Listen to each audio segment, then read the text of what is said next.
Hello everyone, today we have 2015 Nissan. So this problem is going to happen for all Nissan and Infinity, which is today we're going to talk about B2004, which is tumble control valve, which is the intake manifold bank 1 stuck open.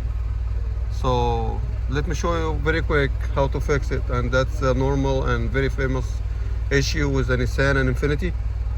And plus we have the battery sensor code B1550. Let me show you the sensor and let me show you for B2004. All right. Sensor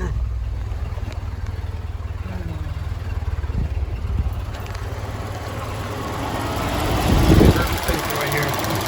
The 2 volt, 10 volt, and 2 holes, and one plug for the sensor, and that's for the B2004, and that's the battery sensor right here.